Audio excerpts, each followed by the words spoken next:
Imagine trying to live quietly enough to not anger the wind. Every sound you make, the god of air is listening. The laughter of your children playing in the courtyard. The haggling voices in the market at dawn. The songs sung at harvest festivals. The crying of newborns in the night. Even the sound of your own breath moving in and out, disturbing the stillness that a god requires to sleep. And this god has decided that humanity makes too much noise. Not that we're wicked, not that we've broken laws or committed atrocities, simply that we exist too loudly. That the hum of cities, the din of civilization, the endless sound of life being lived has become unbearable to divine ears. And so he will drown us, all of us, every man, woman and child swept away beneath waters that will cover the earth until silence returns and a god can finally rest. This isn't speculation. It's written in clay tablets pressed into existence nearly 4,000 years ago, recovered from the ruins of ancient Mesopotamia, translated by scholars who initially thought they must have misunderstood. Because what kind of god destroys an entire species for making noise? The tablets have a name, the Atrahasis Epic, fragments catalogued as K3657 and K3473, sitting behind glass in the British Museum where most visitors walk past without a second glance. The colophon dates these copies to the reign of the Babylonian king Ammi-Saduqa, sometime between 1146 and 1626 BCE, though the story they preserve is far older. More than 1,000 years before the biblical flood, before Noah, before Genesis, this was the story. A god named Enlil, lord of wind and air, chief among the Anunnaki, lying awake in his celestial chambers while the earth below hums with human activity, and in his sleeplessness, choosing annihilation. It's a strange motivation for genocide, almost absurdly petty to modern ears, yet this same story appears across dozens of tablets from multiple cities, told and retold for millennia, treated not as cautionary fable but as actual history. The Sumerians, the Akkadians, the Babylonians who inherited their beliefs, they all remembered Enlil as the god whose breath was wind itself, whose word became law, whose temple in the holy city of Nippur was called the mooring rope of heaven and earth. Tonight, as the world quiets and your own breath slows, we're going to explore this god who wanted to destroy us. Close your eyes if you'd like. You don't need to follow every word. Some nights you'll drift in and out, and that's perfect. This is for wanderers, for those who question, for seekers willing to sit with uncomfortable truths about how ancient people understood divine power. Because Enlil doesn't promise love. He doesn't offer salvation or cosmic justice. He simply exists, vast and indifferent, the storm and the breeze, the breath in your lungs and the hurricane that ends lives. And if you make too much noise, if your cities grow too loud, if the sound of your existence disturbs his rest, he will respond with the only solution that makes sense to a force of nature. He will make you silent. If this journey into ancient divinity resonates with you, fellow wanderer, a gentle light helps others find these stories in the night. I'm curious, where in the world are you listening right now? What hour finds you seeking mysteries in the darkness? Tell me in the comments. I'd like to imagine this exploration stretching across time zones, across continents, connecting us all in the quiet. Picture the ruins of Nippur as they stand today, rising from the Iraqi desert south of Baghdad. The wind moves through broken walls that once enclosed the Ekur, the mountain house, the most sacred temple in all of ancient Sumer.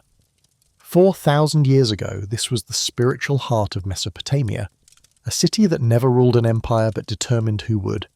Kings from Ur, from Kish, from distant Babylon would travel here seeking the blessing of Enlil. Without his approval inscribed on tablets and proclaimed by priests, no monarch could claim legitimate power over the land between the rivers.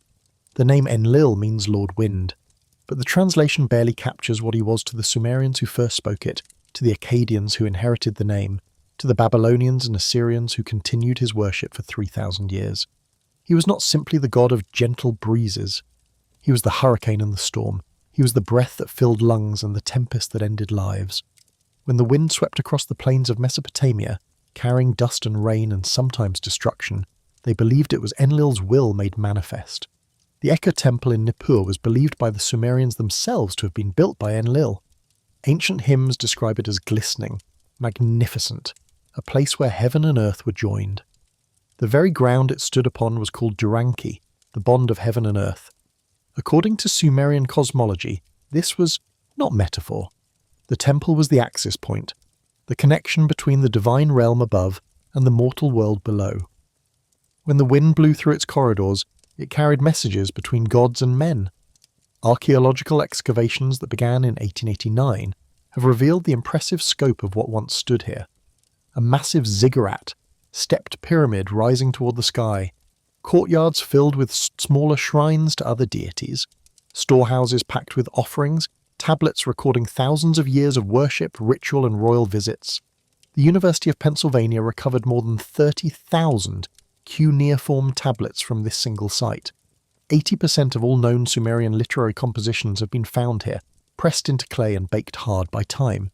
The tablets tell us that Enlil rose to prominence in the 24th century BCE as the importance of his father An, the sky god, began to wane.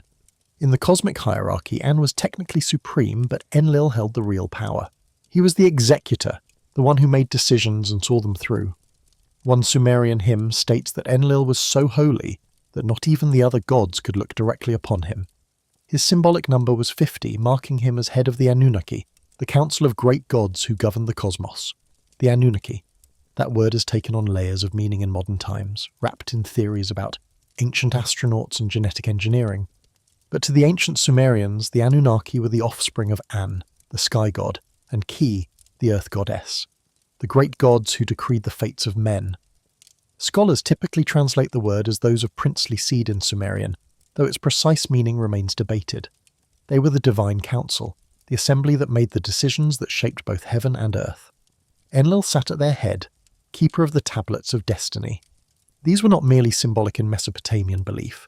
The tablets were understood as physical objects, inscribed with the fates of gods and humanity. Whoever possessed them held ultimate power. In one myth preserved across multiple versions, a monstrous bird named Anzu steals the tablets from Enlil, throwing the cosmos into chaos, until Enlil's son Ninurta defeats the creature and returns them to their rightful place.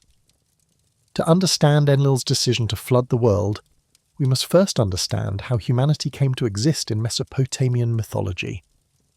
The story doesn't begin with divine love or cosmic purpose, it begins with labour disputes among the gods. The Atrahasis Epic, that same tablet in the British Museum, opens in a time before humans. The cosmos is already old.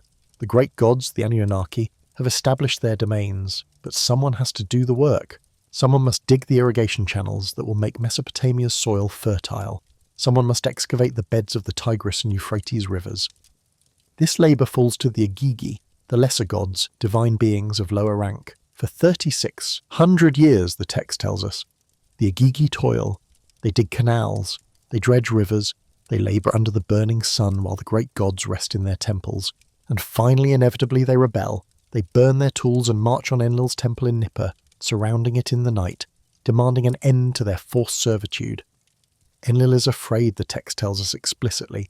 The tablet describes him barricading himself in his chambers, calling an emergency council of the great gods. Anu, his father, descends from the highest heaven. Enki, the god of wisdom and fresh water, arrives from his temple in Eridu. They debate what to do. Should they punish the rebels? Execute their leaders? Enki, ever the clever one, proposes an alternative solution. Why not create a new kind of worker? A being made from clay and the divine essence, strong enough to labour but mortal enough that its population could be controlled? A creature that would take on the drudgery of the gods while remaining firmly beneath them in the cosmic order. The gods agree. They select a deity named Geshtu-E, described as a god who has sense, and sacrifice him. The goddess Nintu, also called Belet-Ili, or Ninhursag, the great mother goddess, takes the flesh and blood of the slain god and mixes it with clay from the earth. From this mixture she fashions 14 human beings, 7 male and 7 female, the first humans. The text presents a very specific process for humanity's origin, not through gradual evolution as we understand it today, but through divine engineering, design, creation with explicit purpose. And that purpose was labour. The Sumerians, at least in this telling, saw human beings as existing to serve the gods, to till the fields, to build the temples, to provide the sacrifices that sustained divine life. The myth suggests we were, from the beginning meant to be useful. And for a time, the arrangement worked. Humanity multiplied, cities rose across Mesopotamia, the Agigi gods were freed from their labour, the great gods received their offerings, order prevailed in the cosmos. But 1200 years pass, the text tells us, and a problem emerges. Whether this represents actual chronology or symbolic time, the pattern is clear. Humanity has become too successful at its assigned purpose. The cities are too large, the population too dense, and Enlil in his temple at Nippur finds that he cannot sleep. The tablets describe it with a specific Sumerian word, rigmu, which can mean noise, clamour or disturbance. The clamour, the din, the endless sound of human activity, markets opening at dawn, children crooning, festivals celebrating harvests, the constant hum of civilization disturbing the divine peace. Modern scholars have debated what this noise might truly represent. Some suggest it's not literal sound, but a metaphor for human hubris, for overstepping boundaries. Others propose it refers to rebellion, to humanity forgetting its place. The Sumerian word used can indeed mean disturbance or uprising as well as simple noise, but the text itself seems straightforward. Enlil cannot sleep. He is disturbed, and in his disturbance he makes a decision. First, according to the Epic, he tries measured responses. He sends a plague upon humanity. Disease sweeps through the cities, reducing the population. The noise subsides, Enlil sleeps. But 1200 years pass again in the poem's telling and the population recovers. The cities rebuild, the noise returns. This time Enlil tries drought. He withholds the rains, crops fail, famine spreads across the land. People die in great numbers. Again the noise subsides. And again, 1200 years pass, again humanity recovers. The resilience of human life proves stronger than Enlil's patience. Each time he thins the population, it rebounds within a few generations, filling the cities once more with sound and life. Finally, Enlil reaches his limit. He calls a council of all the Anunnaki. He proposes a final solution. Not another plague, not another drought. This time he will eliminate the problem entirely. He will flood the earth. He will drown every living human and start with a clean slate, or perhaps leave the world silent forever. The text describes Enlil binding the other gods with an oath. They must all swear not to warn humanity. They must all agree to remain silent as the waters rise. Anu swears. Adad, the storm god, swears.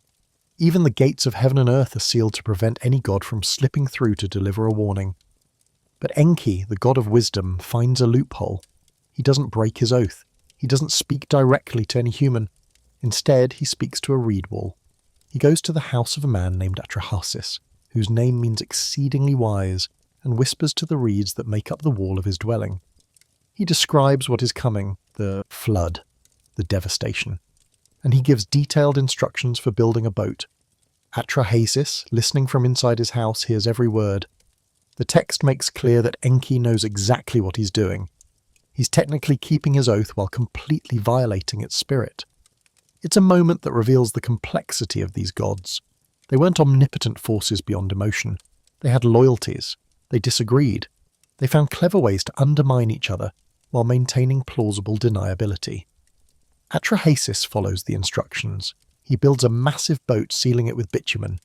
He loads it with his family, with craftsmen and animals, with enough provisions to wait out whatever is coming. His neighbours mock him.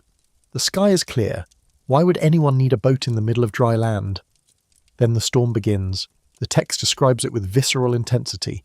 Adad thunders in the clouds. The sky turns black. Day becomes night.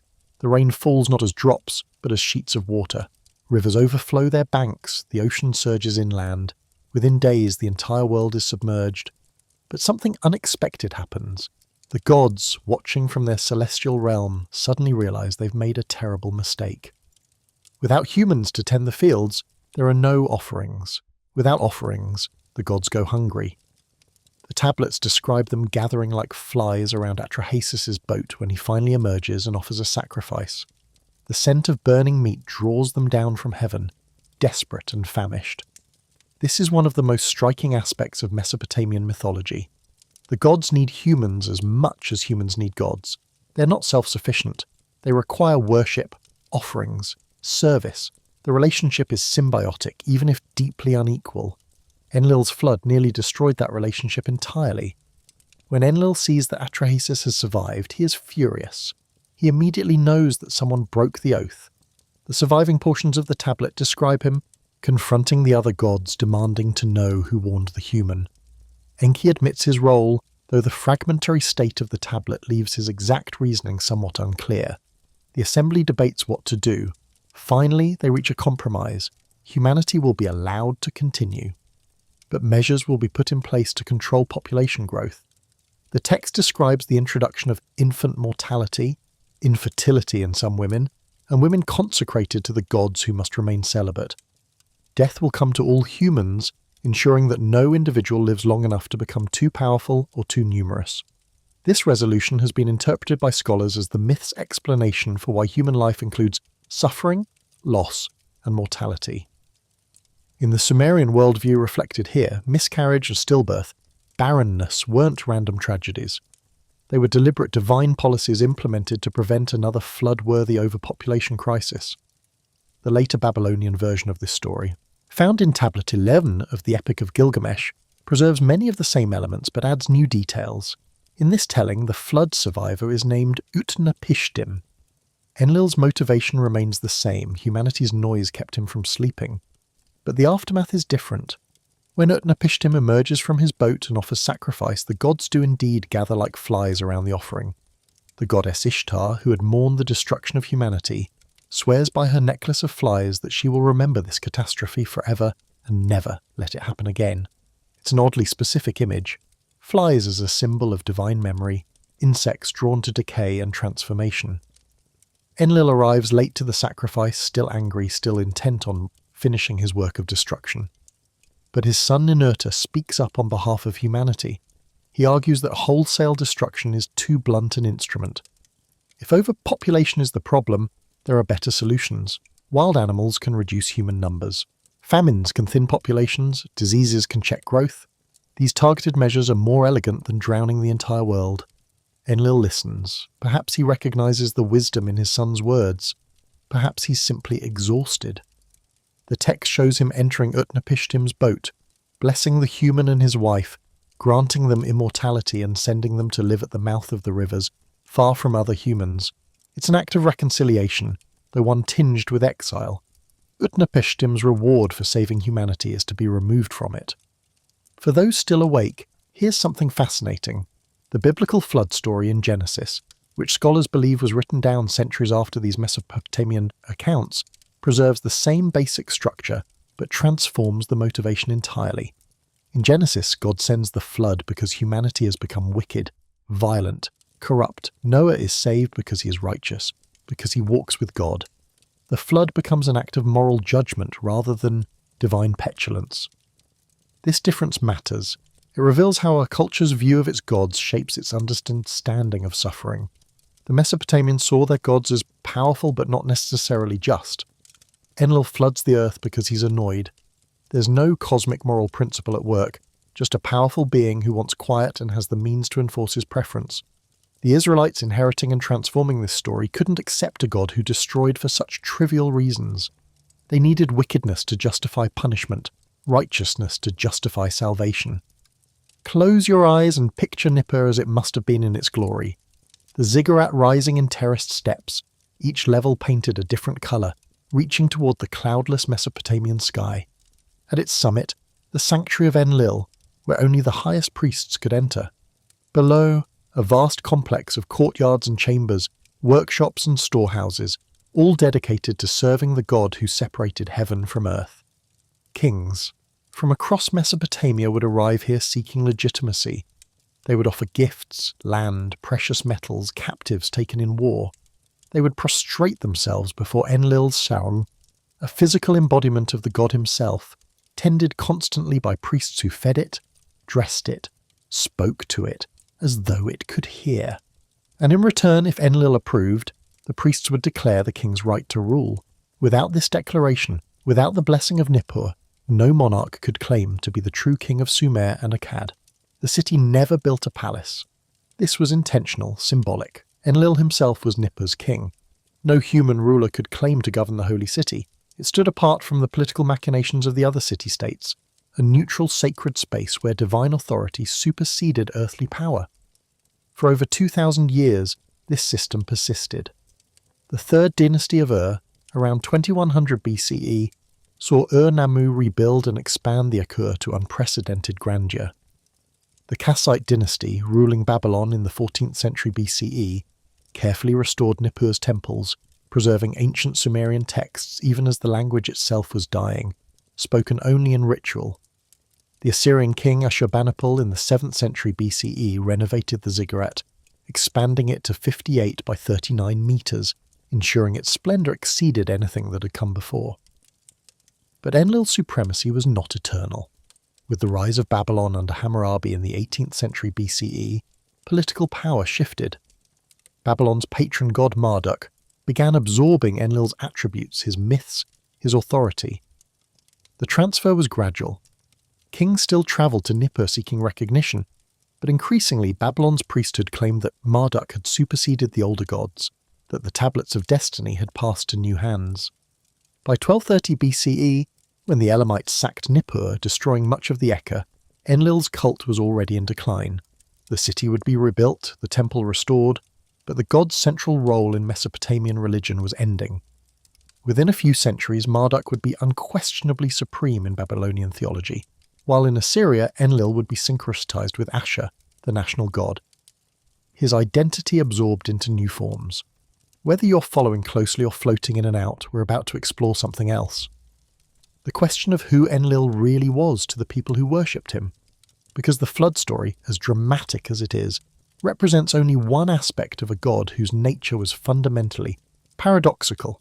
On one hand, Enlil was the destroyer, the bringer of floods and storms and drought. But on the other hand, he was also credited with creating the conditions that made life possible. When he separated An, the sky, from Ki, the earth, he didn't just pull them apart. He created the space between them where humans could exist, where plants could grow, where cities could rise. Ancient Sumerian texts describe Enlil inventing the mattock, the agricultural tool that breaks hard earth and makes planting possible. They call him the patron of farmers, the god who taught humanity to cultivate crops. Without Enlil, these hymns declare, there would be no civilization, no cities, no temples, no social order. Everything that distinguishes humans from animals flows from his creative acts. This duality isn't contradiction in Mesopotamian thought, it's completeness. Enlil is storm and calm, destruction and creation, chaos and order. He contains all possibilities. When he withholds rain, crops fail. When he sends rain, fields flourish. When he breathes gently, it's spring. When he exhales with force, it's hurricane. The wind has no morality. It simply is. The myth of Enlil and Ninlil captures another aspect of his complex nature. In this story, young Enlil sees the beautiful grain goddess Ninlil bathing in a stream. He desires her, pursues her, and despite her resistance, forces himself upon her. It's rape, described plainly in the text without euphemism or justification. For this crime, Enlil is banished to the underworld. But Ninlil, discovering she's pregnant, follows him down into the realm of the dead. There, in that dark place, she gives birth to Nana, the moon god. Enlil, in his exile, fathers 3 more children, gods of the underworld, before he's finally allowed to return to heaven. The story troubled ancient interpreters as much as modern ones. Some ancient commentators saw it as a coming-of-age myth, describing Ninlil's transition from maiden to wife, Enlil's maturation from impulsive youth to responsible father. Others have read it as political allegory, possibly explaining how Nippur's cult absorbed worship of Ninlil, who may have originally been the patron goddess of the city of Shuruppak. But the text itself doesn't moralize. It presents Enlil's action, his punishment, the consequences, the resolution. The gods aren't role models in Mesopotamian mythology. They're forces, powerful and often terrible, who must be managed, appeased, negotiated with. You worship them not because they're good, but because they're powerful. You offer sacrifices not from love, but from necessity and fear. This pragmatic relationship between humans and gods extends throughout Mesopotamian religious practice. When you brought an offering to Enlil's temple, you weren't expressing abstract devotion. You were feeding him. The priests would present your grain, your sheep, your beer to the god's statue. They would place food before his image, burn meat so the smoke would rise to heaven, pour libations onto the ground to reach the underworld. These weren't symbols, they were actual sustenance for a being who required it. In return, Enlil provided order. He ensured that the seasons cycled correctly, that the stars followed their paths, that kings ruled with divine authority. The relationship was transactional but not cold. Fear and gratitude mingled in Mesopotamian worship, producing something more complex than either alone. The theological concept that Enlil represented was ancient even by Sumerian standards. Scholars studying the development of cuneiform writing have found that the signs used to write Enlil's name appear on tablets from the late Uruk period, around 3200 to 2800 BCE. At first, these signs seem to designate only the city of Nippur, but at some point during the transition from the 4th to the 3rd millennium BCE, the city's name and the god's name became identical, suggesting that Enlil may have originated as the full personification of Nippur itself, the sacred place given divine form. If this is true, it means Enlil is older than recorded history. His worship predates writing. The stories we have, preserved on clay tablets from the 2nd millennium BCE, are already ancient by the time they were written down, passed through generations of oral tradition, shaped by countless retellings before anyone thought to press them into permanent form. What must it have been like to stand in Nippur's great courtyard 4,000 years ago during one of Enlil's festivals? The air would be thick with incense, smoke rising from dozens of braziers. Priests in white linen would process from the ziggurat summit, carrying the god's statue. Musicians would play on lyres and drums, the sound echoing off stone walls. People from across Mesopotamia would have travelled here, bringing offerings, seeking blessings, hoping to witness the divine presence made manifest. The hymns sung to Enlil during these festivals have survived. Their language is formal, elevated, filled with epithets that pile up like thunder. Lord of all lands, King of heaven and earth, the great mountain, he who decrees fates, the exalted, the pure, the one whose command cannot be altered. But between these grand titles, moments of something else appear. Descriptions of Enlil as father, as provider, as the one who watches over the black-headed people, the Sumerian term for themselves. One hymn declares that Enlil's city Nippur is the place where sunrise is announced, where the fate of all lands is determined. Another describes how he fills the rivers with water for the planting season, how he makes barley grow, how he ensures that sheep multiply in the folds. These aren't the attributes of a distant, uncaring deity. They are the actions of a god intimately involved in daily life, in the practical concerns of farmers and shepherds and bakers. The same god who floods the earth out of irritation also ensures that next year's harvest will be abundant. The same breath that destroys also sustains. For those drifting, that's fine. We're moving somewhere else now, into the question of what happened when Enlil's power was transferred, when Marduk of Babylon claimed supremacy, when the old order gave way to new narratives. The Enuma Elish, Babylon's great creation epic, tells the story of how Marduk became king of the gods. In the beginning, the text declares, there were only Apsu and Tiamat, fresh water and salt water, primordial forces mingling in chaos. From their union the first gods were born, and those gods made noise. The parallel to the Atrahasis Epic is striking. Once again, divine beings disturb cosmic peace with their clamour. And once again, an elder god, this time Apsu, decides to destroy them to restore quiet. But the younger gods discover the plot. Enki, in this version called Ea, casts a spell that puts Apsu into an enchanted sleep and then kills him. Tiamat, enraged by her consort's murder, creates an army of monsters and prepares for war. The young gods are paralysed with fear. None of them can stand against the mother of chaos, until Marduk steps forward. He's young, powerful, ambitious. He offers to face Tiamat on one condition. If he wins, he must be made king of all gods. His authority must be absolute and eternal. The gods agree. Marduk faces Tiamat in cosmic battle, defeats her, and splits her body in half. From one half he creates the sky, from the other the earth. He sets the stars in their courses, establishes the calendar, creates humanity to serve the gods. He becomes, in this telling, the creator of everything that matters. The Enuma Elish was likely composed during the reign of Nebuchadnezzar VI in the 12th century BCE, though some scholars argue for later dates, and it certainly draws on much older traditions. Its purpose was transparent. Babylon was rising to unprecedented power. The city needed a mythology that justified its supremacy, that explained why Babylon's god should rule over all others. So the priest took older stories about Enlil separating heaven and earth, about Enlil creating order from chaos, and transferred them to Marduk. The old king of the gods was gently pushed aside, his attributes absorbed by the new supreme deity. This process of theological succession happened throughout Mesopotamian history.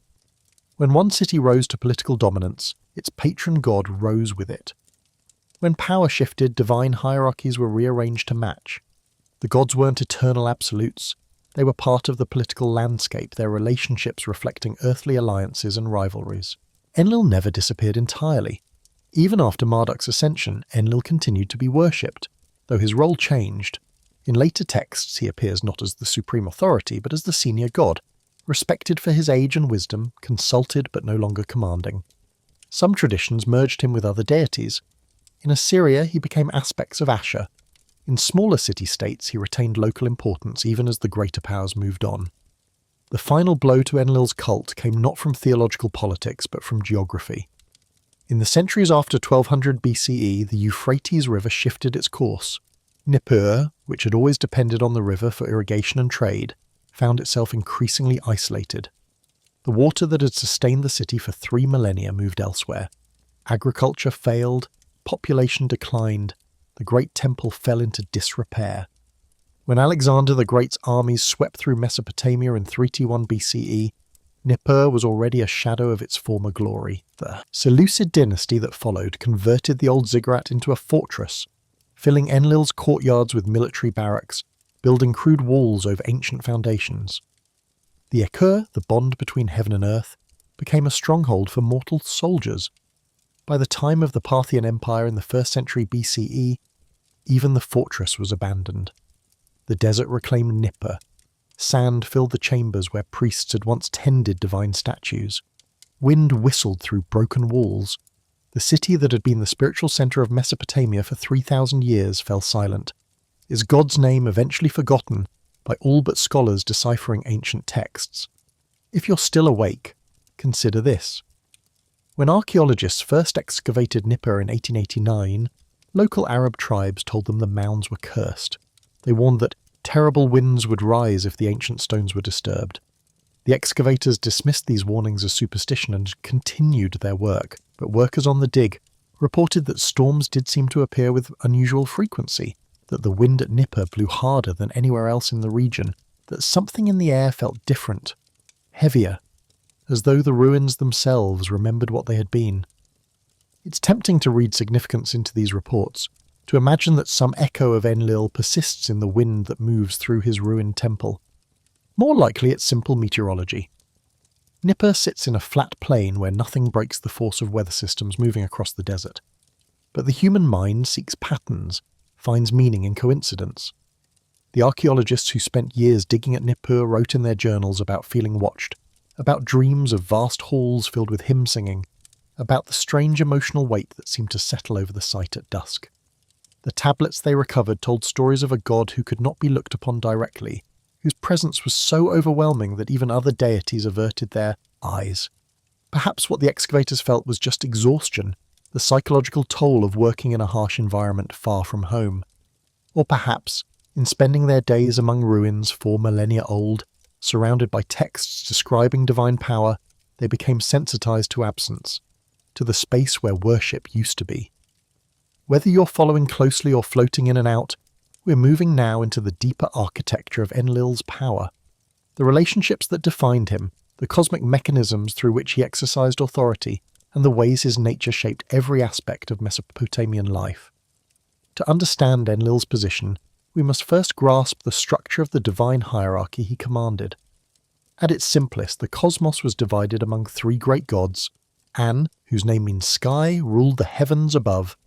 Enki, lord of the deep waters, governed the Abzu, the underground ocean of fresh water that the Mesopotamians believed fed all springs and rivers.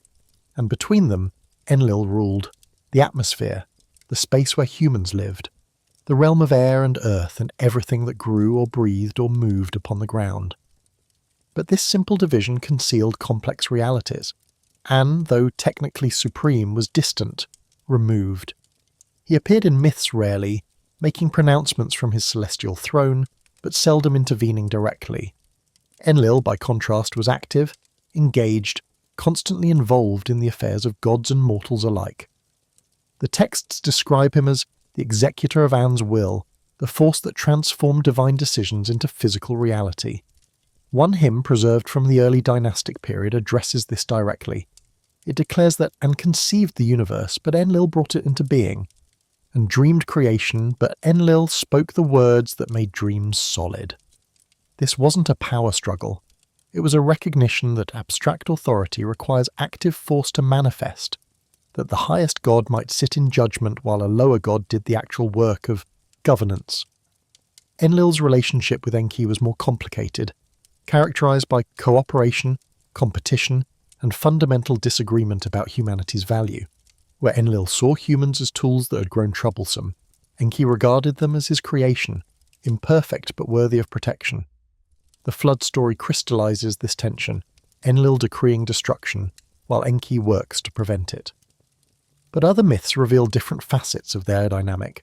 In Enki and the World Order, a Sumerian composition from around 2100 BCE, Enlil assigns Enki the task of organizing civilization. Enki travels through Mesopotamia establishing agriculture, appointing minor deities to oversee specific tasks, ensuring that rivers flow properly and fields produce grain. Enlil delegates, Enki implements. It's a partnership of sorts, though one always shadowed by the potential for conflict. The text describes Enki visiting various cities, blessing them with specific crafts and resources. He goes to Ur and grants it wisdom and learning. He visits Meluhha, the Indus Valley, and gives it black stone and date palms. Each place receives what it needs to fulfill its role in the cosmic order. But always, the poem makes clear, Enki acts with Enlil's authority.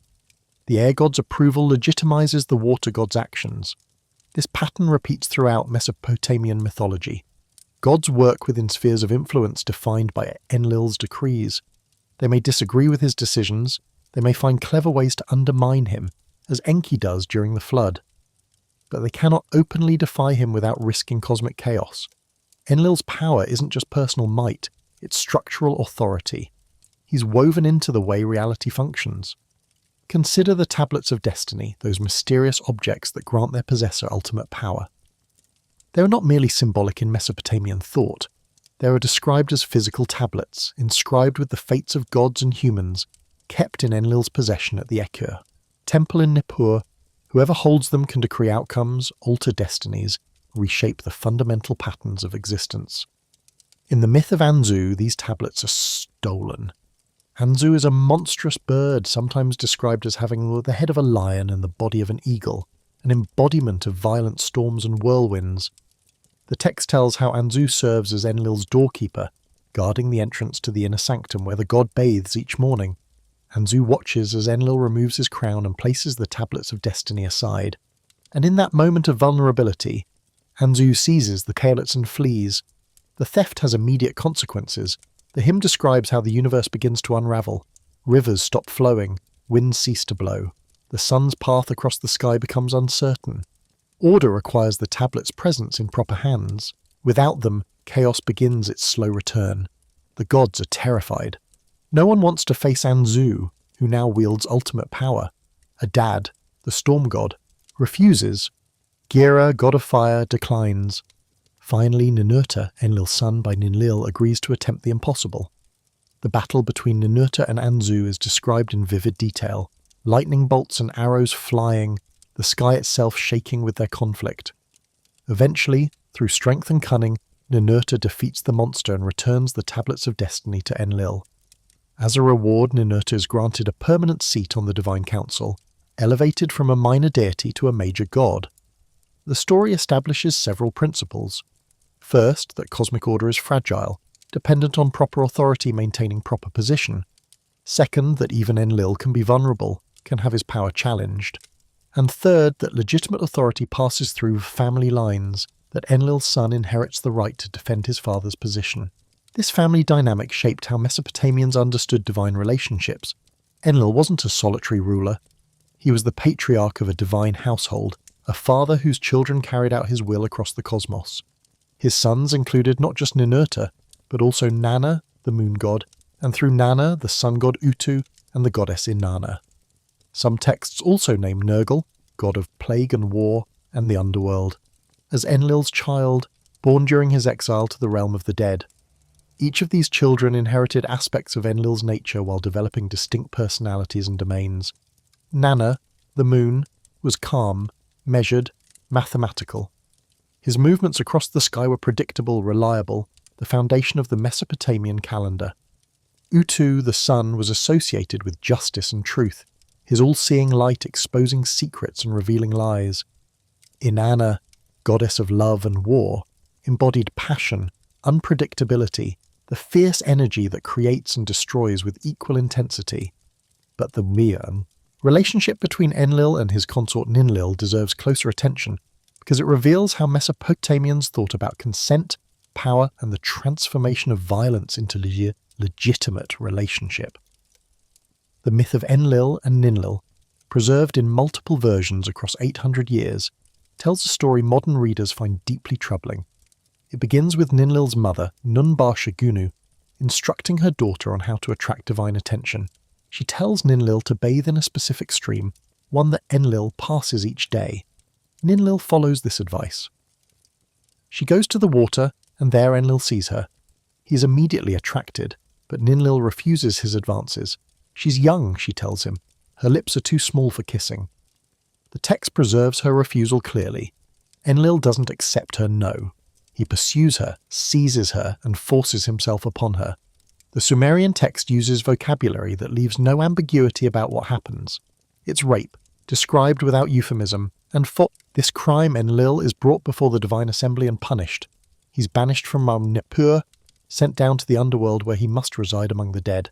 But Ninlil, discovering she's pregnant with Enlil's child, makes a choice that confounds modern sensibilities. She follows him to the underworld.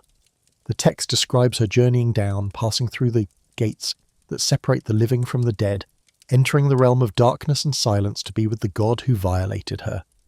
In the underworld, Enlil disguises himself 3 times, taking the forms of the gatekeeper, the river guardian, and the ferryman.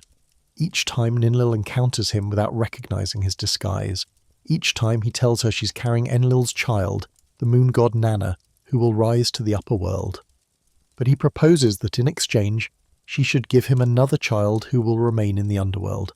3 times this happens, and 3 times Ninlil conceives, giving birth to 3 gods of the realm of the dead. Finally, apparently having fulfilled whatever cosmic requirement these births represent, Enlil is permitted to return to the upper world, to his place at Nippur. And Ninlil returns with him, now established as his legitimate consort, addressed in later texts as the Queen of Nippur, the Lady of the Ekur, the Mother of Gods. What are we to make of this? Ancient interpreters saw it as a coming-of-age story describing Ninlil's transformation from virgin to wife, from maiden to mother. Modern scholars have read it as political myth, explaining how Nippur's cult absorbed worship of Ninlil, who had been venerated separately in the city of Shuruppak. The rape becomes metaphor for political conquest, the marriage representing the merger of 2 religious traditions. But the text itself presents the story without moral commentary. It doesn't condemn Enlil's action, but it also doesn't justify it. He's punished, exiled, forced to dwell among the dead. Ninlil chooses to follow, chooses to bear his children, chooses ultimately to become his wife. The myth describes a transformation of violence into relationship, assault into marriage, wrongdoing into legitimate union.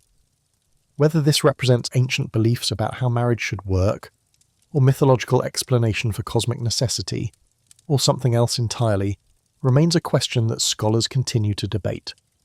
What's certain is that after this story, Enlil and Ninlil are inseparable in Mesopotamian theology. Her temple stood adjacent to his in Nippur. Offerings made to Enlil included offerings to Ninlil. When kings sought his blessing, they also sought hers. She became the embodiment of nurturing femininity to balance his commanding masculinity, the gentle rain to his harsh storm, the fertility that makes his earth productive. Together they represented the complete cycle of life in the atmosphere. Enlil brought wind that dried the soil, Ninlil brought moisture that softened it. Enlil's storm broke over the land, Ninlil's rain made crops grow. Their union produced not just gods, but the fundamental conditions for earthly existence, the marriage of air and water that creates the environment where life can flourish. This pairing extended throughout the pantheon. Most major gods had consorts, divine partners who complemented their natures and shared their domains. An's consort was Ki or Uras, representing earth to his sky. Enki's was Damgalnuna or Ninhursag, the great mother goddess associated with fertility and birth. Even the moon god Nanna had Ningal, goddess of reeds, their union producing the sun and the planet Venus. The divine marriage wasn't primarily romantic, it was cosmic necessity. Male and female principles in balance, creative forces operating through complementary opposition. When the two united, whether literally through divine intercourse or symbolically through ritual, the result was life, abundance, prosperity. When they separated, when drought came or storms destroyed, the Mesopotamians understood it as divine discord, the married pair quarrelling or withdrawing from each other. This theology of divine marriage influenced human marriage practices. Wedding ceremonies invoked Enlil and Ninlil, asking the divine couple to bless human unions with the same fertility and stability their own marriage represented. Kings and queens sometimes performed sacred marriage rituals, reenacting divine unions to ensure cosmic order continued. The line between divine and human blurred in these moments, mortal rulers embodying immortal patterns. But Enlil's influence extended beyond marriage and family. He was also the god who granted kingship itself, the source of political authority throughout Mesopotamia. Kings didn't rule by right of conquest alone. They ruled because Enlil had decreed it, and that decree had to be renewed, ratified, confirmed through ritual visits to Nippur and offerings at the Ekur. Ancient inscriptions preserve hundreds of these royal visits. Sargon of Akkad, who built the first Mesopotamian empire around 2300 BCE, travelled to Nippur seeking Enlil's blessing. Ur-Nammu, founder of the third dynasty of Ur 3 centuries later, not only sought Enlil's approval but rebuilt the Ekur on a scale that dwarfed previous constructions, raising a terrace of bricks 12 metres high, covering 32,000 square metres. His grandson Shulgi continued this work, dedicating statue after statue at Nippur, ensuring that even when he couldn't be physically present, his image would remain before the god. The relationship between king and Enlil was described using specific vocabulary. The king was Sipa, shepherd, appointed by Enlil to tend the black-headed people. He was Enesi, governor, ruling on behalf of the true king who was the god himself. Royal inscriptions almost always begin with invocations of Enlil, declaring that the king rules by his command, that victories are won through his support, that the building of temples and canals and walls proceeds according to his will. This wasn't empty formula. It represented genuine belief that political authority flowed from divine source. A king who lost Enlil's favour would lose his throne. When cities fell to invaders, when dynasties ended, the standard explanation was that Enlil had withdrawn his support, that somehow the ruler had failed in his duties to the god. The political was always theological in Mesopotamia. You couldn't separate them. Even the famous law code of Hammurabi, carved on a black stone stele around 1750 BCE, begins with Enlil. The prologue declares that Anu and Enlil called Hammurabi by name to promote the welfare of the people, to cause justice to prevail in the land, to destroy the wicked and evil. The laws themselves, 282 specific cases covering everything from property disputes to medical malpractice, are presented as divinely ordained principles. Breaking these laws isn't just illegal, it's sacrilege, violation of cosmic order established by the gods. Close your eyes and imagine the throne room of an ancient Mesopotamian king. The walls are hung with tapestries showing divine symbols, the winged disc representing Shamash the sun god, the crescent representing Nanna the moon. But in the place of highest honour above the king's throne itself would be symbols of Enlil. The horned crown indicating divine authority, the number 50, his sacred number, perhaps a relief showing the god seated in judgment, the tablets of destiny in his lap. When foreign ambassadors came before the king, when vassal rulers paid tribute, when criminals were sentenced and the rewards bestowed, all these acts occurred in Enlil's symbolic presence. The king spoke, but the authority behind his words was understood to be the gods. This wasn't pretense. It was political theology made architectural, authority structured into the very space where power was exercised. For those still awake, here's something that deepens the mystery. Archaeological evidence suggests that Nippur, unlike every other major Mesopotamian city, was never sacked by enemies until the Elamite invasion of 1230 BCE. For over 2,000 years, even as empires rose and fell around it, even as armies swept through Mesopotamia conquering city after city, Nippur remained inviolate. Armies would bypass it. Invaders would leave it alone. No one dared attack the city of Enlil. Why? Perhaps because every king, whether Sumerian or Akkadian or Babylonian or Kassite, needed Enlil's blessing to legitimize their rule. To destroy Nippur would be to destroy the source of political authority itself. It would make kingship impossible, turn all rulers into mere warlords without divine sanction. So even conquerors, even foreign invaders who worshipped different gods seem to have preserved Nippur and continued to bring offerings to the Ekur. This unusual protection ended around 1230 BCE when the Elamites, coming from what is now southwestern Iran, sacked the city. And from that moment, Enlil's supremacy begins its final decline. Within a few centuries, Marduk of Babylon would be unquestionably supreme, Enlil reduced to a respected elder god but no longer the king. The transfer of power from Enlil to Marduk deserves careful attention because it illustrates how theology and politics intertwined in ancient Mesopotamia. As Babylon rose to dominance in the early 2nd millennium BCE, its priests faced a theological problem. How could they justify their city's supremacy when everyone knew that Enlil ruled from Nippur? How could Marduk claim kingship over the gods when the tablets of destiny belonged to another? The answer was the Enuma Elish, Babylon's creation epic. This 7-tablet poem, probably compiled during the reign of Nebuchadnezzar First around 1100 BCE, though drawing on older traditions, tells a story that systematically elevates Marduk while explaining why Enlil's power had to be superseded. In the beginning, the epic declare there was only Apsu and Tiamat, fresh water and salt water, the primordial substances from which all existence would emerge. They mingled together, and from their union the first gods were born. These young gods were noisy, disturbing the elder deity's rest. Apsu, the male principal, decides to destroy them to restore quiet. The parallel to Enlil's flood story is deliberate. Once again, divine beings make too much noise. Once again, an elder god decides the solution is annihilation. But this time the young gods are prepared. Ea, the Babylonian name for Enki, casts a spell that puts Apsu into enchanted sleep and then kills him. This triggers Tiamat's wrath. She creates an army of monsters and prepares for war. The young gods are paralyzed with terror. None can face the mother of chaos, until Marduk steps forward. He's young, ambitious, the son of Ea, possessed of extraordinary powers. He offers to fight Tiamat on one condition. If he wins, he must be made king of all the gods. His word must become law. The tablets of destiny must pass to him. The gods debate. They have no choice. Either accept Marduk's terms or face Tiamat's vengeance. They agree. Marduk arms himself with winds and lightning, rides his storm chariot into battle, and defeats Tiamat in cosmic combat. He splits her body in half, creates sky from one part and earth from the other, sets the stars in their stations, establishes the calendar, and finally creates humanity to serve the gods.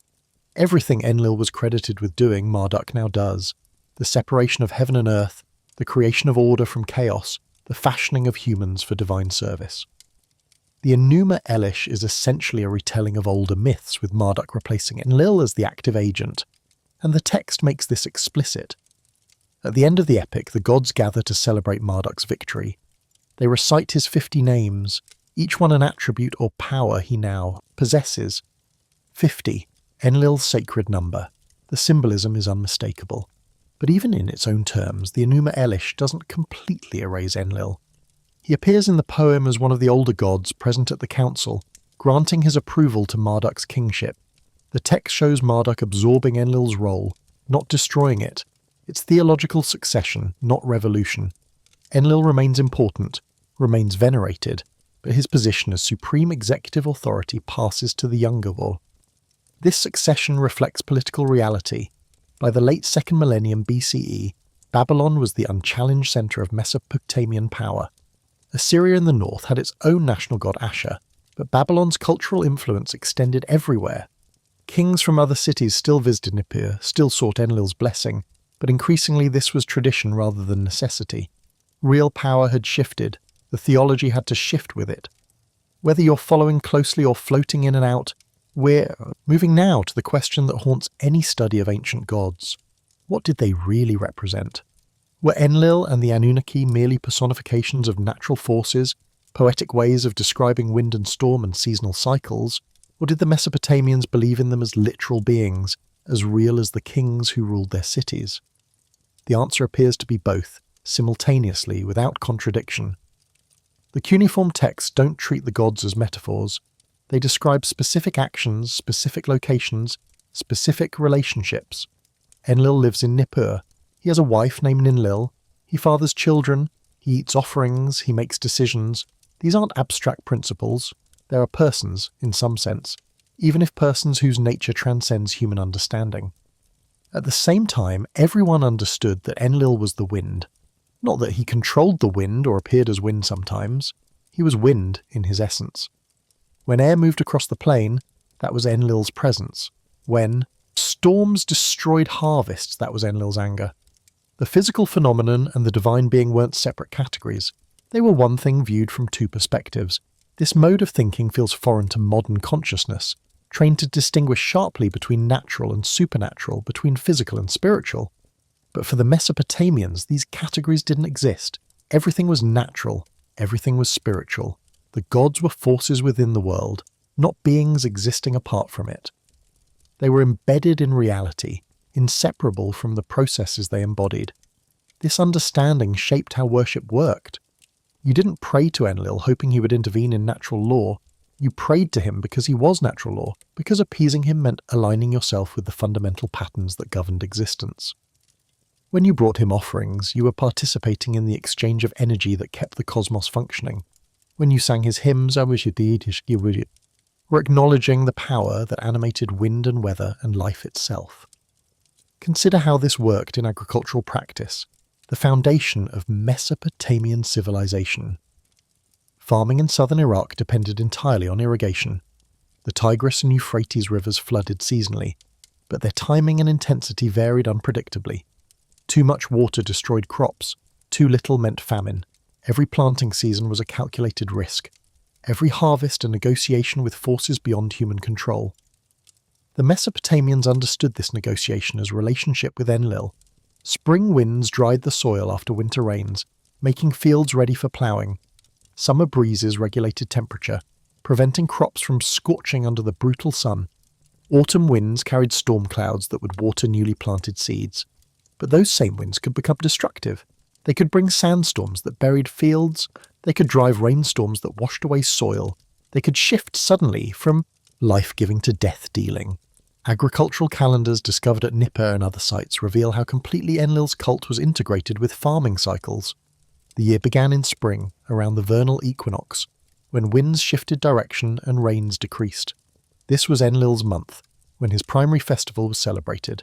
Farmers would bring their first ploughings to his temple, symbolically beginning the agricultural year under divine auspices.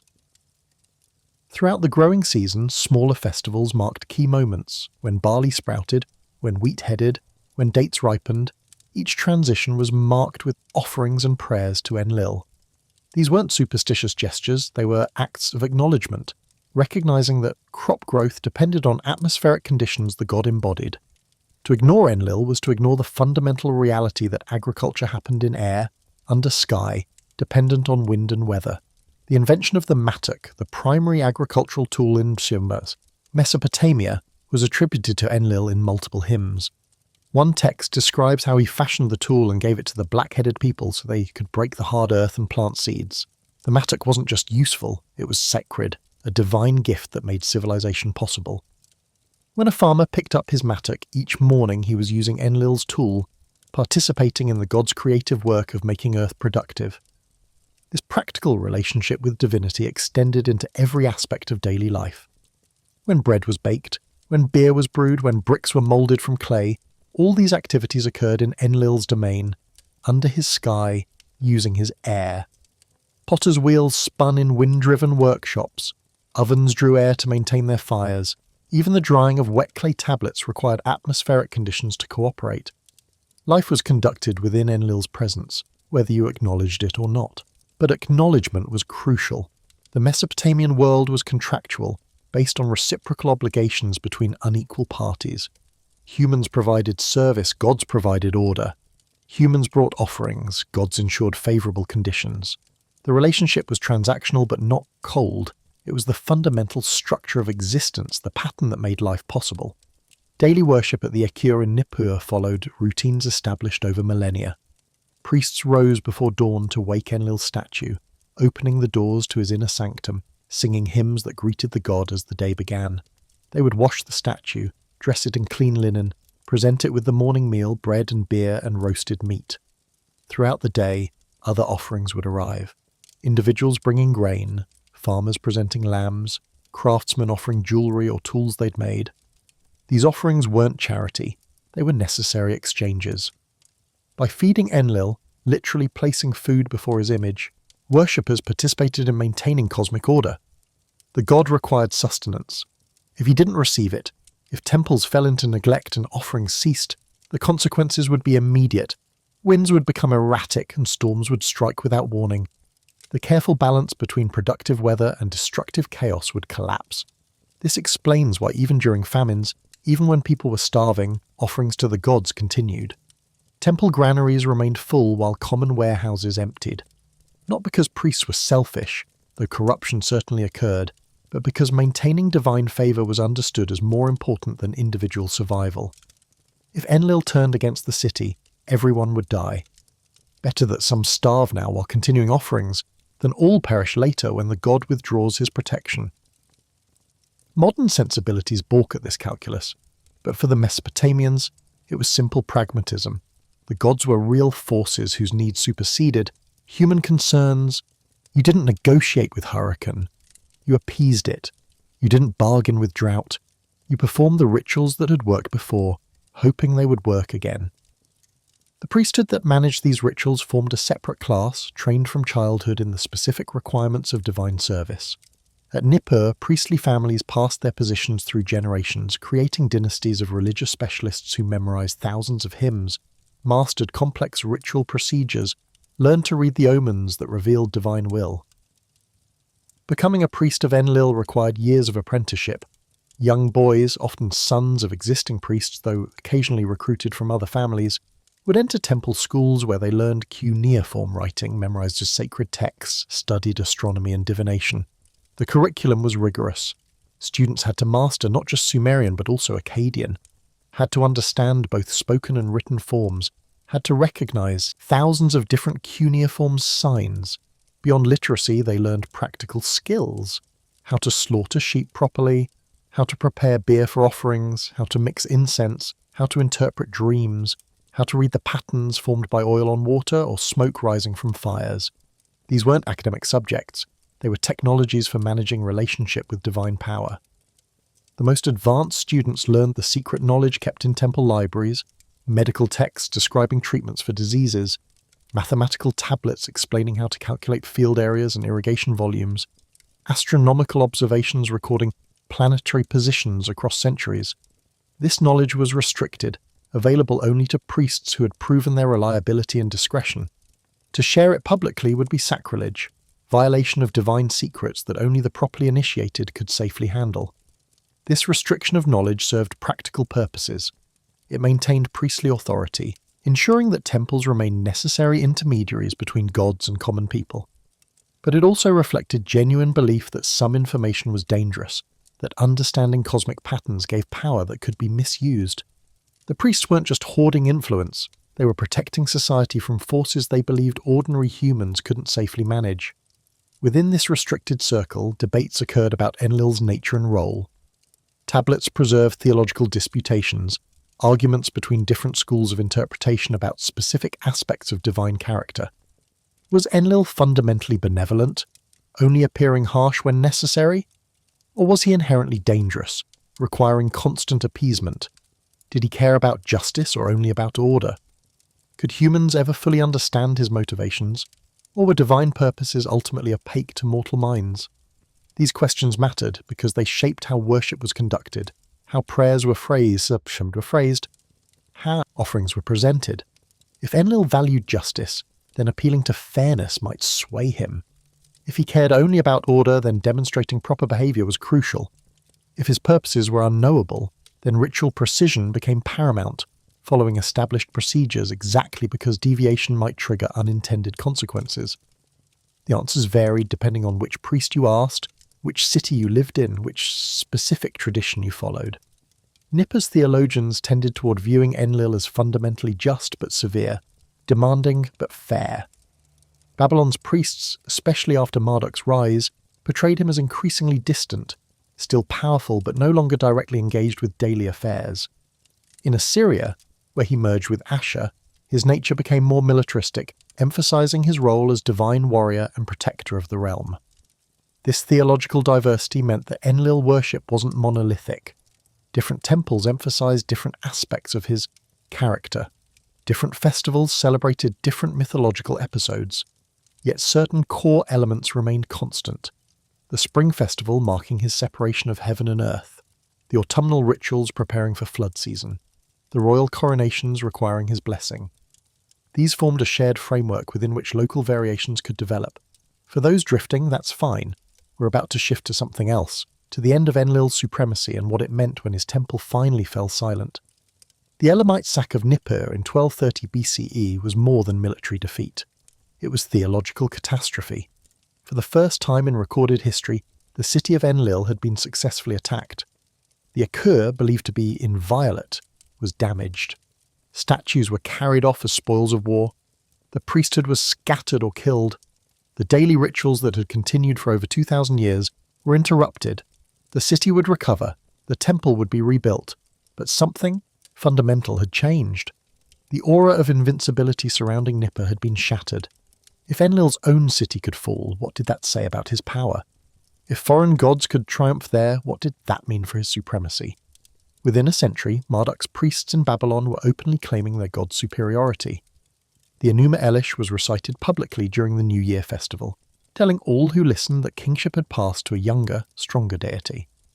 Enlil still received offerings, still held his place in the pantheon, but increasingly as respected elder rather than active commander. The process accelerated under the Neo-Assyrian Empire in the 8th and 7th centuries BCE. Assyrian kings, while honouring Enlil, devoted their primary worship to Ashur, their national god. They maintained Nippur's temples, restored the Eker to grandeur, but the city's role was ceremonial rather than essential. You could rule Mesopotamia without Enlil's explicit blessing. The old patterns were breaking down. By the time of the Neo-Babylonian Empire under Nebuchadnezzar's Sekihu in the 6th century BCE, Marduk was unquestionably supreme. Babylon's ziggurat, the famous Tower of Babel, exceeded Nippur's in size and splendour.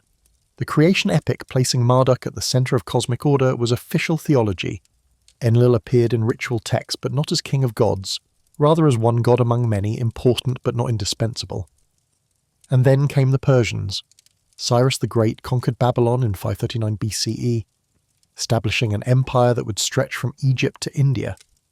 The Persians practiced Zoroastrianism, a radically different theology centered on one supreme god, Ahura Mazda, locked in cosmic struggle with Angra Mainyu, the spirit of destruction. They tolerated local gods, permitted temple worship to continue, but their own devotion went elsewhere. Under Persian rule, Mesopotamian gods became increasingly localized, reduced to patron deities of specific cities rather than universal forces. Enlil still presided over Nippur, but Nippur was just one city among hundreds in a vast empire. The king no longer travelled there seeking legitimacy. Persian governors appointed by Cyrus or his successors didn't require Enlil's blessing. They ruled by right of conquest, by imperial authority that flowed from Persepolis, not Nippur. The final blow came not from foreign conquerors, but from geography.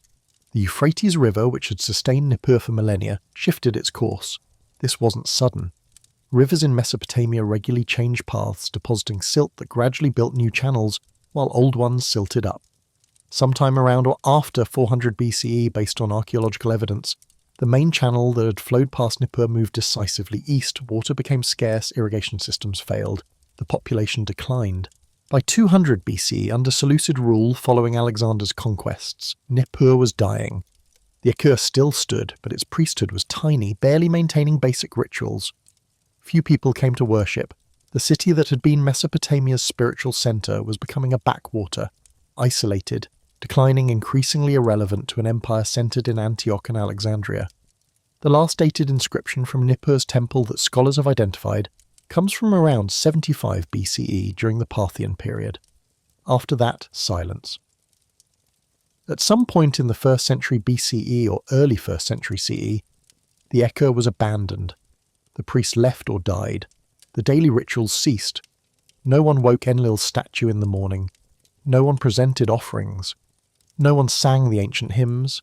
The temple stood empty for a time, walls intact but hollow, a monument to vanished beliefs. Eventually, even the structure collapsed. Roof timbers rotted, walls weathered, wind and sand gradually covered everything. The moorings, rope of heaven and earth, the bond between divine and mortal realms returned to the earth from which it had been built. When Arab tribes moved through the region centuries later, they found only mysterious mounds, great humps of earth that local legend said were cursed, dangerous, best avoided. They had no memory of Enlil, no knowledge of what the mounds concealed. 3,000 years of worship, 3 millennia of civilization's spiritual centre, had vanished so completely that even its name was forgotten. Yet traces persisted in unexpected places. The biblical flood story preserved the structure of Enlil's attempt to destroy humanity, though transformed in motivation and meaning. Hebrew prayers incorporated phrases that scholars have traced to older Sumerian hymns. The concept of a divine council deciding human fates, prominent in Job and Psalms, may echo the Anunnaki assembly over which Enlil once presided. Some scholars have even suggested that Christianity's Prince of the War, power of the air mentioned in Ephesians, could have borrowed from Enlil's traditional title as Lord of Air, though this remains speculative. These echoes weren't deliberate preservation, they were cultural DNA, fragments of older beliefs incorporated into newer traditions, often without awareness of their origin. Enlil's name disappeared, but his patterns lingered, woven so deeply into how people thought about divine power that they persisted even when the god himself was forgotten. The rediscovery of Enlil began in the 19th century, when European archaeologists started excavating Mesopotamian sites. In 1851, British diplomat and explorer Austin Henry Layard discovered cuneiform tablets at Nineveh, library of the Assyrian king Ashurbanipal. Among these tablets were flood stories, creation myths, hymns to forgotten gods. The texts were unreadable at first, strange wedge-shaped marks that no living person could interpret. Decipherment took decades. Scholars like George Smith and Jules Opper gradually cracked the cuneiform code, learning first Akkadian, then working backwards to understand the older Sumerian language that underlay much of Mesopotamian literature. Each tablet translated opened new windows into a civilization that had been lost for 2 millennia. The University of Pennsylvania's expeditions to Nippur beginning in 1889 represented a watershed moment. John Peters and Hermann Hilprecht led teams that would excavate the site for over a decade, recovering more than 30,000 tablets. Among them were the Atrahasis Epic, multiple versions of the Enlil and Ninlil story, hymns praising the Ekur, king lists tracing dynasties back to antediluvian times, and countless administrative texts revealing how Enlil's cult actually functioned. As scholars worked through this massive corpus, a picture emerged that challenged Victorian assumptions about religious development. The conventional wisdom held that humanity had progressed from primitive polytheism toward enlightened monotheism, from crude superstition toward rational belief. But the Sumerian text revealed something more complex. Here was a thoroughly polytheistic culture that had nevertheless developed sophisticated theology, ethical codes, literary traditions of remarkable subtlety. Enlil forced reconsideration of how ancient people thought about divinity. Here was a god who sent a flood not to punish wickedness, but because humans were too noisy, who nearly destroyed his own creation over what seemed like petty irritation, who was simultaneously credited with separating heaven and earth, with creating the space where life could exist. How did these aspects fit together? What kind of religious sensibility produced such paradoxical characterization? Early scholars often dismissed Mesopotamian religion as primitive, a stage humanity had thankfully outgrown. They saw Enlil's capriciousness as evidence of undeveloped moral thinking, his flood as proof that ancient gods were merely projections of human emotion, powerful but not good. The biblical flood, by contrast, seemed more evolved, replacing arbitrary divine irritation with moral judgment and righteous wrath. But as understanding deepened, as more texts were translated and contextualized, a different interpretation emerged. Perhaps Mesopotamian theology wasn't primitive but realistic. Perhaps their gods reflected actual experience of a universe that didn't operate according to human moral principles. Floods happened without regard to who deserved them. Droughts killed the righteous and wicked alike. Storms destroyed indiscriminately. The Mesopotamians, rather than projecting false moral order onto these realities, depicted their gods as the forces actually were: powerful, dangerous, requiring careful management but ultimately indifferent to human concepts of justice. This interpretation didn't make Enlil's character more palatable to modern sensibilities. If anything, it made him more disturbing, because it suggested that ancient people, far from being primitive or superstitious, had looked at reality clearly and concluded that the powers governing existence cared nothing for human welfare. That survival required not righteousness, but propitiation, not virtue, but strategic offering, not goodness, but careful attention to forces that could turn hostile at any moment.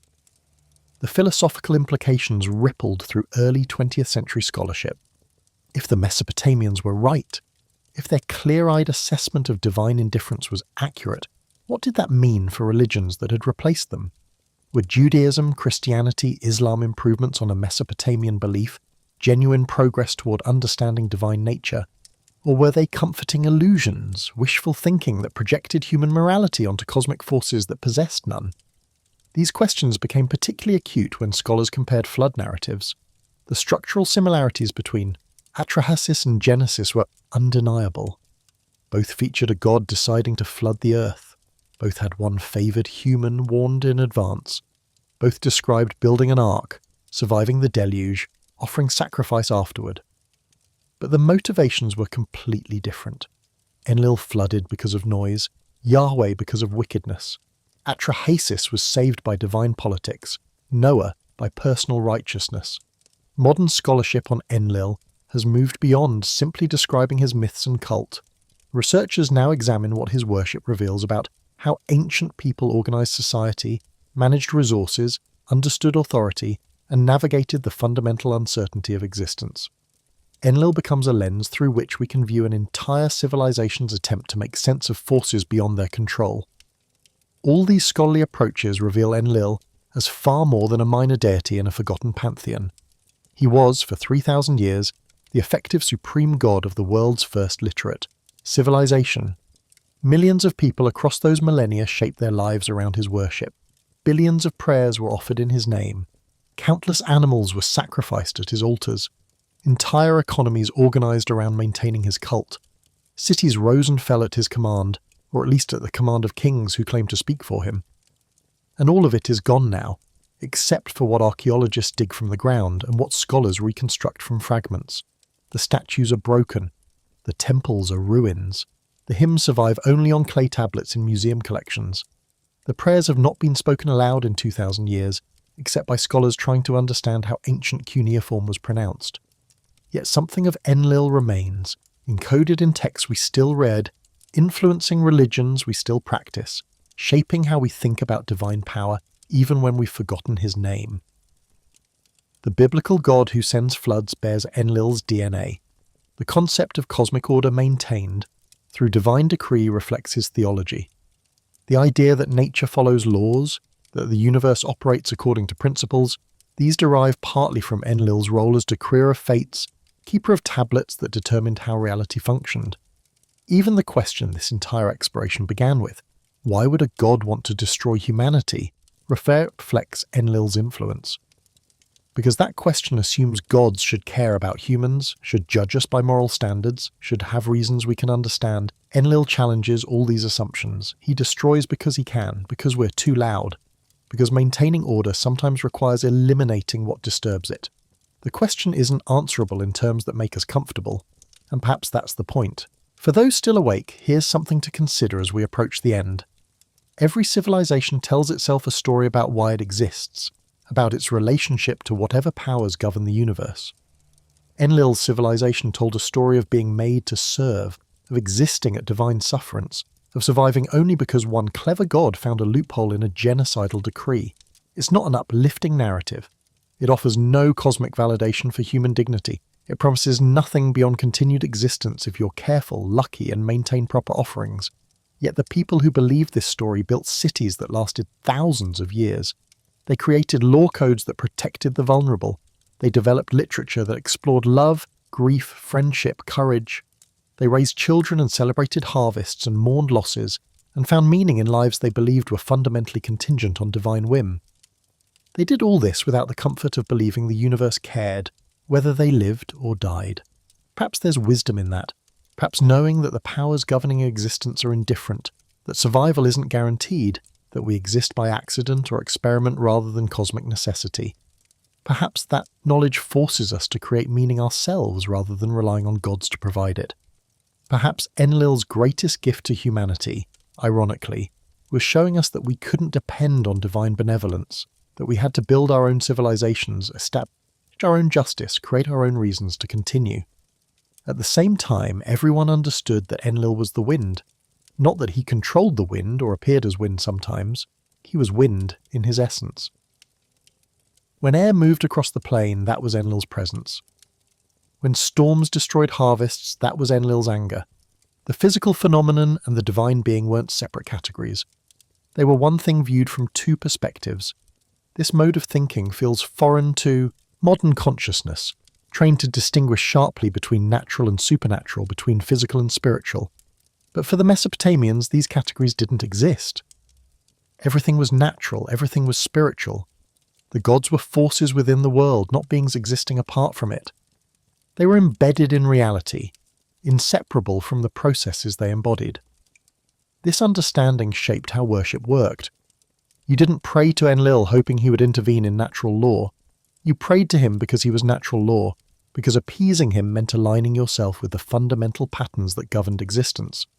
When you brought him offerings, you were participating in the exchange of energy that kept the cosmos functioning. When you sang his hymns, you were acknowledging the power that animated wind and weather and life itself. The theology was sophisticated, pragmatic, and utterly without illusions about divine benevolence. The gods provided order, but they weren't your friends. They had their own concerns, their own conflicts, their own desires that might align with human welfare or might oppose it.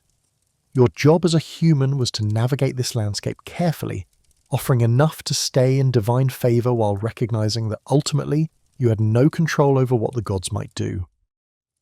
This brings us back to the flood, to Enlil's decision to destroy humanity not for wickedness, but for making noise, to the fundamental arbitrariness of divine power as the Mesopotamians understood it. In their worldview, there was no cosmic justice guaranteeing that good would be rewarded and evil punished. There was only power, properly managed or carelessly challenged. Enlil flooded the earth because he could, because his sleep mattered more than human life, because no law constrained him beyond the checks imposed by other powerful beings like Enki, who had their own interests to protect. The survivors of this flood, in the story, weren't chosen for their virtue. Atrahasis was selected by Enki for reasons the text doesn't specify. Perhaps Enki liked him. Perhaps Enki simply wanted to preserve his creation, the humans he had helped design, and Atrahasis was convenient. Perhaps it was random cosmic chance determining who would live and who would drown. This absence of moral framework in the flood story distinguishes it sharply from its biblical descendant. Noah is saved because he's righteous. The flood punishes wickedness and preserves goodness. The universe has moral structure. God may be terrifying, but God is just. The Mesopotamians couldn't believe this. They'd seen too much to imagine that power and justice naturally coincided. They'd watched cities destroyed by invading armies, seen plagues kill indiscriminately, experienced droughts that starved the pious and the wicked alike. Their gods reflected the world as they knew it to be. Powerful, dangerous, unpredictable, requiring constant attention and offering no guarantees. And yet, despite this clear-eyed recognition of divine caprice, despite worshipping a god who nearly destroyed them for making too much noise, the Sumerians built a civilization that lasted 3,000 years. They created law codes that protected the vulnerable, literature that explored human emotion, astronomical observations that tracked celestial patterns with extraordinary precision. They loved, built families, treasured children, mourned losses, celebrated victories. They did all this while believing that the supreme god, the king of the Anunnaki, the lord of wind and storm, had once looked down at humanity and decided we weren't worth the trouble, that he'd sent a flood to eliminate the noise, that only one clever god's intervention saved us from annihilation. There's something profoundly moving about that contradiction, about building beauty and meaning and community while fully aware that the powers governing existence care nothing for your survival, about creating art and law and love in the face of divine indifference, about insisting on human dignity despite being told you were made to serve, designed as tools, valued only for your usefulness. Perhaps that's Enlil's real legacy. Not the flood story itself, but the fact that humans continued on after it, that we rebuilt cities, that we told the story of our near destruction and kept living anyway, that we looked at a god who wanted to drown us and decided we would worship him, appease him, negotiate with him, but we wouldn't let his power define our worth. The tablets from Nippur preserve thousands of years of this negotiation. Kings asking Enlil for blessings, priests interceding on behalf of cities, ordinary people bringing sheep and grain and beer to the temple, hoping for good harvests, healthy children, long lives. Not because they expected Enlil to grant these things out of love, but because the alternative, being ignored by the gods entirely, was worse. Imagine standing before Enlil's statue, in the inner sanctum of the Eka, in the darkness lit only by oil lamps, in the silence broken only by whispered prayers. The statue wouldn't have looked particularly fearsome. Mesopotamian divine images were usually serene, regal, dressed in fine textiles and adorned with jewellery. The god's power wasn't in the representation, but in the presence the representation housed. To stand before that statue was to stand in the presence of wind made manifest, of the force that separated sky from earth, of the breath that filled lungs and the storm that ended lives. It was to acknowledge that you existed at the sufferance of powers beyond your understanding or control, that your life was contingent, fragile, held in place by divine patience that might at any moment run out. And yet you stood there, you brought your offering, you spoke your prayer, you hoped, because what else could you do? What else was there but to participate in the patterns that had kept humanity alive through floods and droughts and plagues and invasions?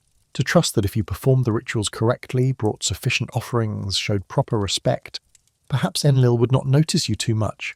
Perhaps he would sleep soundly, untroubled by your existence. For those drifting, we're approaching the end now, the place where all these threads come together, where we can look back at what Enlil represents and what his story tells us about how ancient people understood their place in the cosmos. Enlil was not a god of love, he was a god of power, pure and uncomplicated. He didn't promise salvation or eternal life or cosmic justice. He promised order, if you obeyed. He promised destruction, if you didn't.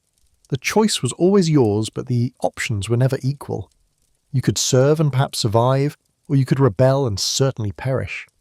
This brutal clarity might be why Enlil's cult lasted so long despite his character. He asked nothing false from his worshippers. He didn't pretend to, care more than he did. He didn't promise things he wouldn't deliver.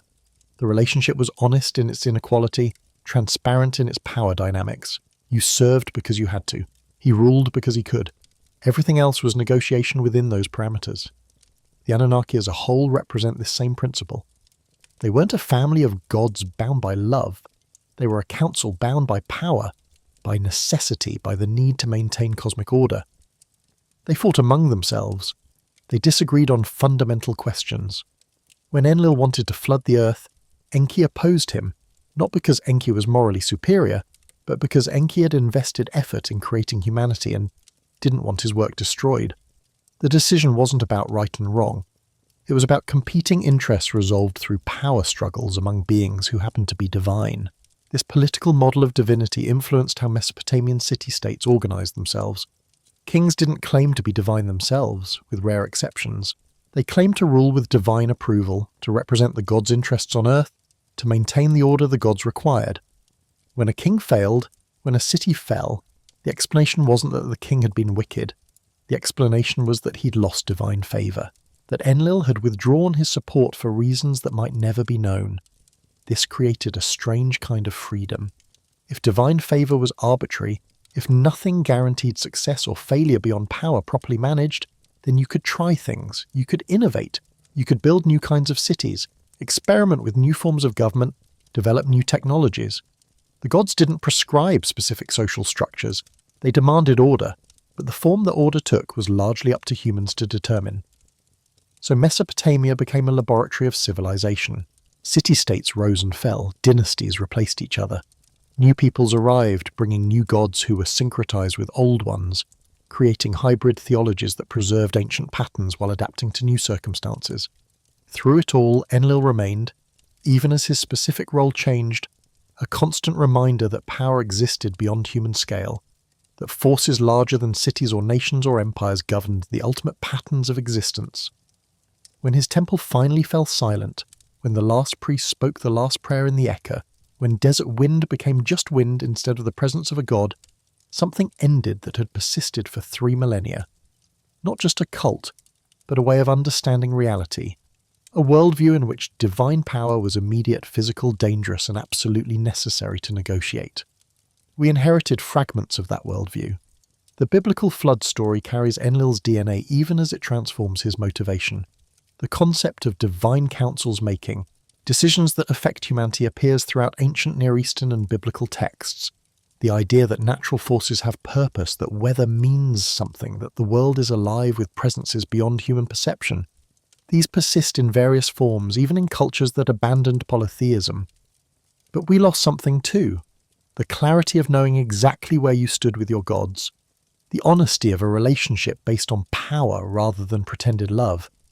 The stark recognition that the universe owed you nothing, that survival was always uncertain, that your value as a human being was something you had to create yourself because the powers governing existence wouldn't create it for you.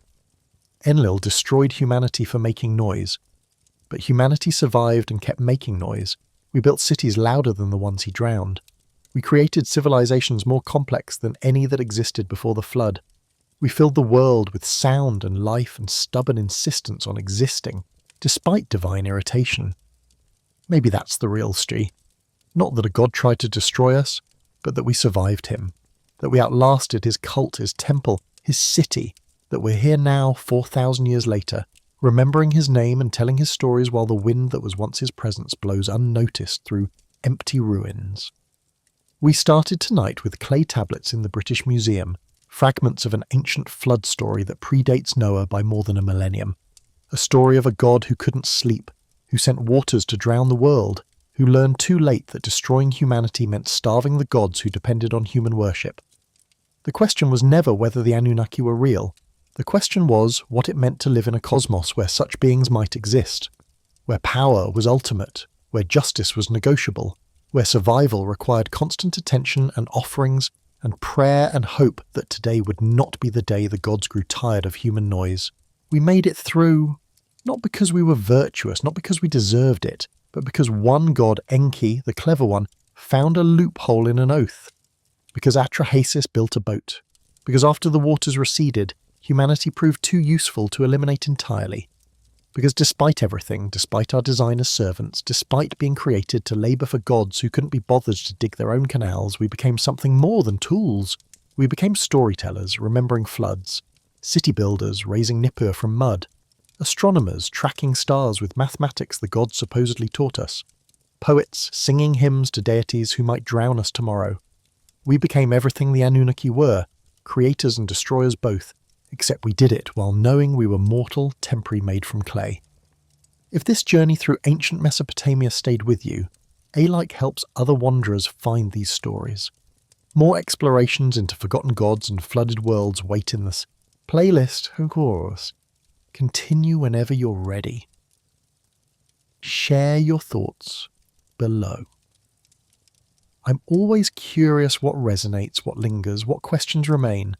Wherever you are in the world, whatever time it is, sleep well and dream deep. Good night.